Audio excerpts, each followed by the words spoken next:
வரும் மார்ச் 8ஆம் தேதி மகளிர் தினத்தன்று மேலும் சில வாக்குறுதிகளை முதலமைச்சர் மு.க.ஸ்டாலின் அறிவிக்க இருக்கிறாரா என்ற ஒரு கேள்வி எழுந்திருக்கிறது. இது தொடர்பான முக்கிய செய்தியை நாம் பார்த்து வருகிறோம். கூடுதல் விவரங்களுடன் எமது செய்தியாளர் ரமேஷ் இணைகிறார். ரமேஷ் வணக்கம். இது சம்பந்தமா நமக்கு கிடைத்திருக்கக்கூடிய தகவல்கள் என்னென்ன வாக்குறுதிகள் அறிவிக்க வாய்ப்பு இருக்குன்னு எதுவும் தகவல் கிடைச்சிருக்கா? விரிவா பதிவு பண்ணுங்க. மார்ச் 8ஆம் தேதி முதலமைச்சர் மு.க.ஸ்டாலின் மேலும் சில தேர்தல் வாக்குறுதிகளை அறிவிக்க இருப்பதாக தகவல் கிடைக்கப்பட்டிருக்கிறது. இன்றைக்கு கலைஞர் மகளிர் உரிமை தொகை திட்டம் சம்பந்தமான ஒரு அறிவிப்பை முதலமைச்சர் வெளியிட்டிருந்தார்.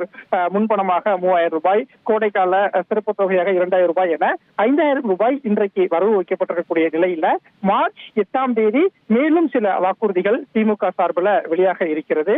குறிப்பாக மார்ச் 8ஆம் தேதி திருச்சியில திமுகவின் மாநில மாநாடு நடைபெறுகிறது.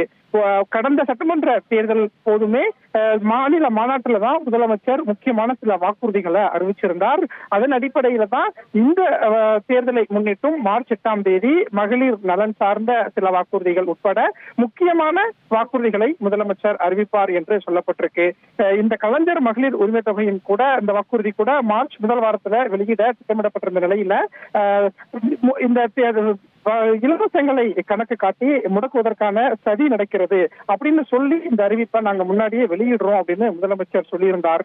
இந்த சூழல்ல தான் மேலும் சில வாக்குறுதிகள் மார்ச் முதல் வாரத்துல மார்ச் 8ஆம் தேதி மகளிர் தினத்தன்று வெளியாகவும் இருக்கிறது. நன்றி ரமேஷ், உங்களுடைய விரிவான தகவல்களுக்கு.